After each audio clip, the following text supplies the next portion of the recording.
Друзья, всем привет! Я Виктория. Добро пожаловать на мой канал. И сегодня у нас будет разговор, болталка. Я назову это чаепитие, потому что вот у меня есть чай. Наливайте тоже чай. Сегодня просто расскажу свое мнение и буду очень рада, если вы поделитесь своим.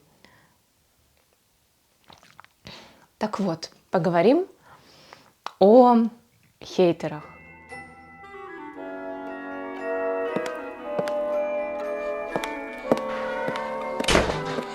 Там я часто встречаю комментарии, которые я разделила на несколько типов. Первый тип комментариев — это когда, знаете, ну прям очевидно, человек пишет гадость. Там какие-то несусветные вещи. Я даже сейчас передать не могу, потому что там не мат, но какие-то вот типа вот вроде обзывательства. Ну, то есть это понятно, что абсолютно это может быть вообще какая-то рассылка. Я не знаю, человек это просто ходит и всем пишет, даже не смотрит ролики, я не знаю. Ну, либо он выливает какое-то свое вот какое-то болезненное состояние уже. Ну, вы понимаете, о чем я, да, это вот типа ты дура, кому-то пишут там ты сдохни, вот это вот все. То есть это понятное дело, что это просто прям верх нездоровья, и обычно я это удаляю, чтобы, ну, это когда читаешь, как-то даже вот так вот стыдно внутри, знаете, вроде не ты, это вот этот испанский стыд, когда не ты сделал, но тебе за этого человека стыдно. И я прям удаляю, мне потому что прям стыдно за таких людей. И я это просто чищу, пока, ну, есть возможность, да, если бы у меня, наверное, были бы миллионы там подписчиков и просмотров, я бы просто это не делала. Ну, сидеть и чистить это, ну, сил нет. Эти я вообще не беру. Есть еще один тип комментариев.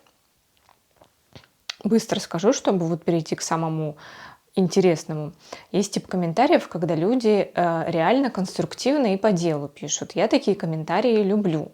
Ну, они очень часто там относятся к звуку, когда люди пишут, что там слишком там громко заставки или там мое видео тише, чем реклама, приходится это как-то регулировать. Это хорошие комментарии, мне нравится, я понимаю, что да, ну может, я смотрю, что люди не досматривают, и не знаю почему, а им на самом деле их бесит, что там реклама орет, и они выключают.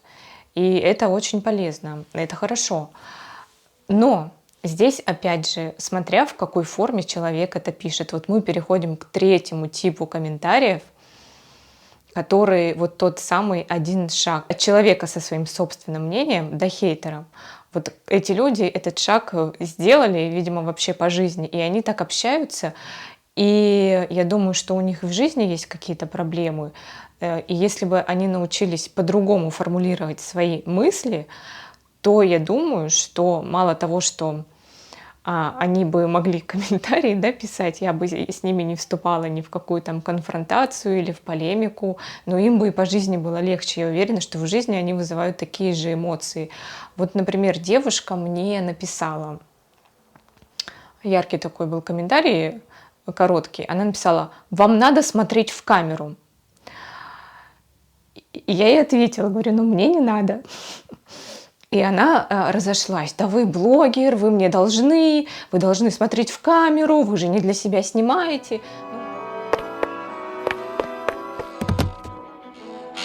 И я ей стала это объяснять. О том, что есть другая форма выражения того же самого. Что если бы она написала, например, да, не «вам надо», она написала бы «я хотела бы, чтобы вы смотрели в камеру, потому что когда вы смотрите в камеру, я вижу ваши эмоции, а мне это важно». Ну вот поверьте, что этот комментарий я бы не удалила, я бы не стала спорить, я бы написала «спасибо большое», буду это контролировать. Но там прям разразилась целая полемика, в итоге она что-то психанула, как-то на меня наехала, потому что я такое ей написала полотно. Какое-то у меня такое есть, пока мне это еще не прошло, мне как-то хочется нести вот эти знания, и мне кажется, что даже если мой блог там не станет очень популярным, не принесет мне каких-то дивидендов, ну хотя бы вот если один человек изменится, да, вот хотя бы вот так вот, да, ему станет лучше, а это правда, когда мы учимся формулировать свои мысли вот по-другому, наша жизнь качественно меняется. Я этой девушке так и написала. Потому что у нее, ну я явно понимаю, что у нее не было цели хейтить прямо, да. Она правда написала вот довольно-таки вещь, которая могла бы быть конструктивной, но та форма, в которую она это оформила, да, она нарушила мои границы вот этой формулировкой «вам надо смотреть в камеру». Это же нарушение границ, она мне приказала с чего-то вообще, непонятно с чего, она решила, что мне нужны ее указания, что я буду исполнять ее вот эти приказы. Это нарушение границ. И я очень естественно отреагировала, только я попыталась конструктивно ей объяснить, почему эта формулировка не работает. Ни со мной, ни вообще по жизни она не работает. Еще у меня был такой комментарий. Вот понимаете, это вот прям вот те комментарии, которые я называю от человека со своим мнением до хейтера. Вот там вот прям один шаг вот этот разделяет. Девушка мне написала,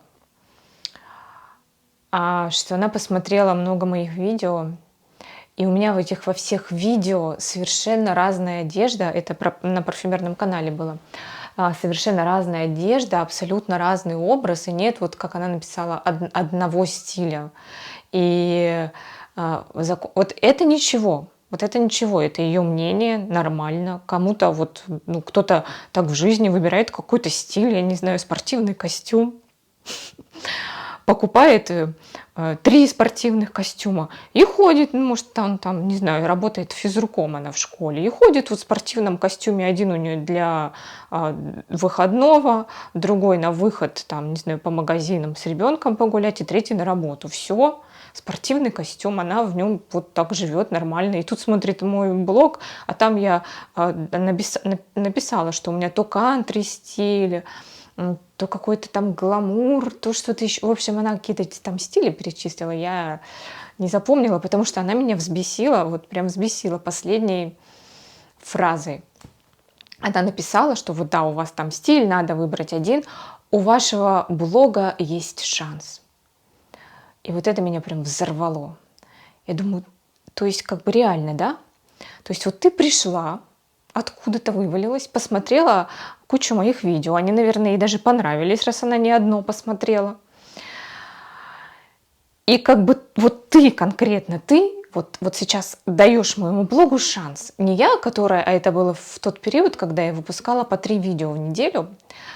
При этом у меня, я не просто снимаю видео, я делаю монтаж, там я часто снимаю флакончики отдельно, там делаю всякое SEO-продвижение. Короче, я на ролик трачу реально много времени. 3 видео в неделю — это очень много. И то есть еще это было начало, то есть сейчас у меня есть какая-то уже структура, я уже знаю, как монтировать, а тогда я еще это придумывала. И вот на это уходило очень много времени. Я помню, я там иногда ночью, чтобы успеть к нужному дню, к нужному времени, а я выкладываю в одно и то же время, я там иногда по полночи не спала. Ну, у меня же есть еще другие дела, да, то есть я это пыталась успеть. И я, значит, вот такая вся вот там. И вот эта какая-то девочка мне пишет: у вашего блога есть шанс. Я думаю, то есть это не я вот этим своими действиями даю своему блогу шанс, а вот какая-то девочка. И еще она мне указывает, вот что мне надо один стиль выбрать. И это, конечно, это тоже, опять же, нарушение границ. И это, конечно, меня прямо... Я не помню, я просто тогда, наверное, была еще не выспавшаяся. Я так психанула, что я даже удалила этот комментарий. Сейчас бы я его не удалила. Он такой прям интересный. Я бы вам его зачитала, вы бы хоть знали, ну, конкретно, да, о чем речь, а не по памяти, по моей восстановленной.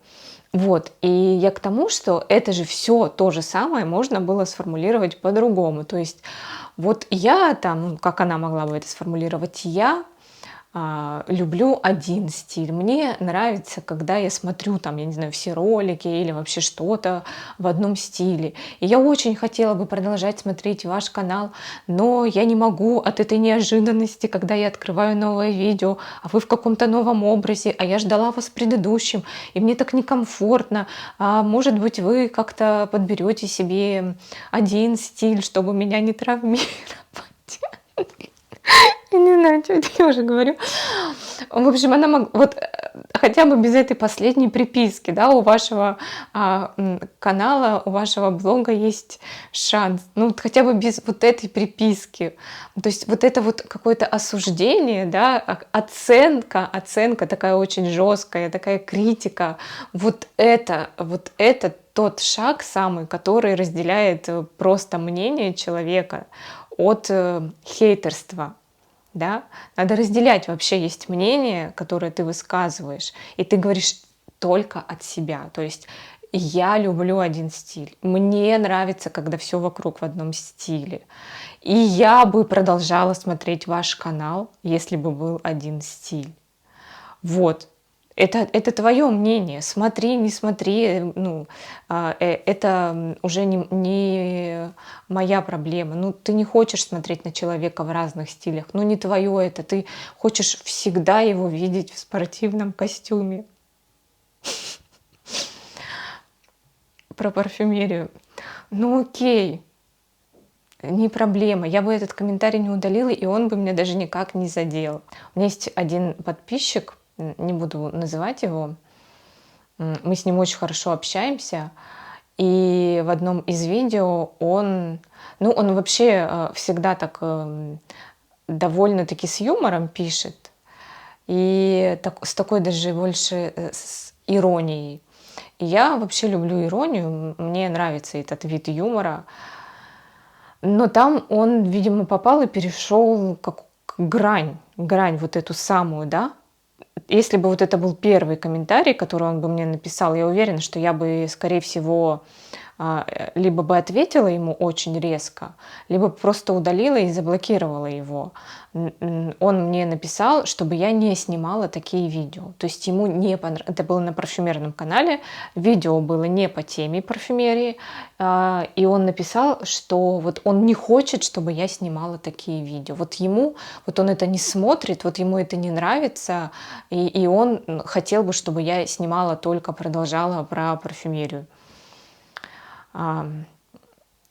И вот это тот самый шаг, который человек сделал от просто своего мнения, да, до критики. Свое мнение — это когда ты просто не смотришь, потому что у меня и обложка была, что там было написано, что это не про парфюмерию. Прям на обложке были вынесены все темы. Я тогда много тем писала, и прям вынесла все, что будет в этом видео. И зачем человек зашел, посмотрел, он посмотрел и написал: жесткое нарушение границ, оценка, критика. И, естественно, он меня прям этим задел. Причем в этом случае он задел меня больше, чем какой-то бы новый человек пришел и написал бы. Мне вообще было бы, скорее всего, наплевать. А так как это человек, с которым мы долгое время общались, вот это меня прямо задело. Прям задело очень сильно. Я помню, мне было прям неприятно. А тогда ведь еще работала кнопочка «не нравится». Ну, поставь ты «мне не нравится», просто иди себе спокойно. Нет, вот прям написал. Очень было неприятно. Ну, я ему и ответила так, как я ответила бы не просто хейтеру какому-то, а человеку, с которым я уже общаюсь. Я ему правду написала, что там я чуть не расплакалась, когда я прочитала его комментарий, что он меня правда задел и так далее. Человек там тоже понял, да, и он мне ответил там: да ладно, да не обращайте внимания, да делайте, что хотите. Я вообще, то есть он не ожидал, наверное, что я так, я просто открылась ему. Это нормальная, кстати, нормальная реакция на то, когда вас задевает кто-то, да, неважно, близкий человек или не близкий. Это работает со всеми. Если вас человек задевает, и вам хочется плакать, прям до слез вас задевает, плачьте. Вот прям плачьте тут же, не надо уходить, не надо как-то сдерживаться. Стойте, сидите, плачьте. Громче, вот прям дайте волю своим чувствам. Если это психопат, то он, конечно, порадуется. Но вы тогда увидите, что этот человек психопат, и не будете больше с ним общаться. Все, отделите его, все, это тест на психопатию. Если рядом с вами был психопат или есть, то об этом надо знать, и надо от него отгораживаться всеми способами. Это люди, которых никогда ничем не изменить, они вам рано или поздно очень сильно подгадят, у них по-любому есть садистские наклонности, в общем, их вычеркивайте. Во-первых, вы выстроили границу, как кажется, что вы проявили слабость, но нет, вы выстроили границу, вы показали, ты мне делаешь больно этим. И если человек будет это продолжать, то значит от него тоже пора избавиться. Не, ну в смысле просто перестать с ним общаться. Или отдалиться от него вот настолько, вот максимально, насколько это позволяют обстоятельства. Лучше, конечно, вообще его вычеркнуть из своей жизни, потому что это ничем не изменишь. Потому что, ну, когда человек видит, что вот этим он делает вам больно и продолжает делать, да, особенно тут такая яркая демонстрация, и он продолжит это делать, все, закройте двери на ключ, выкиньте ключ, забудьте об этом человеке, да, если это там, не знаю, тот, с кем вы работаете, и вы не можете от него вот так избавиться. Я говорю это слово, мне смешно. Какие-то картины избавления приходят. Так вот, вы не можете навсегда, да, с ним расстаться, но вот внутри закройте эту дверь, не пускайте больше этого человека к себе близко. Все, это тест. А вот плакать это очень. Вы выразили свои эмоции, вы выпустили эти негативные чувства, вы показали человеку ярко очень, как он относит, как он вам делает больно. Да? Любой нормальный человек, скорее всего, либо вам начнет сочувствовать, либо начнет чувствовать вину свою и ответственность за то, что он сделал. Любой нормальный человек. Вот. Поэтому, друзья, вас обидели, вам хочется плакать, не надо убегать. Плачьте прям в лицо обидчику. И я так вот здорово отреагировала. Так как я не хотела разрывать связь, ну вот общение с этим человеком, ну, я ему показала, что там человек, ты зашел слишком далеко, ты пересек границу и сделал мне больно. И человек понял, сказал, все, сори, да я что, да я ничего, и мы с ним потом нормально пообщались. Но человек теперь так не делает.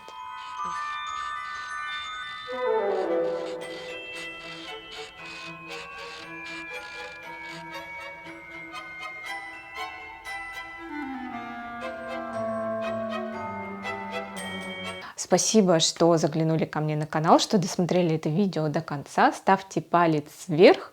Можете и вниз поставить, конечно, но никто этого не увидит. Вот, все, друзья.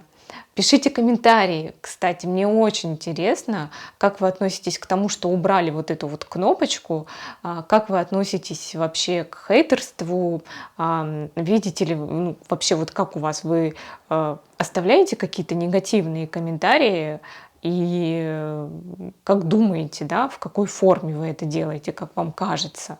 Или, ну, как бы, если не нравится, вы просто либо не смотрите, либо там дизлайк ставите и забываете об этом. Мне интересно, правда. Прям интересно вот обсудить эту тему. Все, друзья, спасибо. Всех целую, всем пока.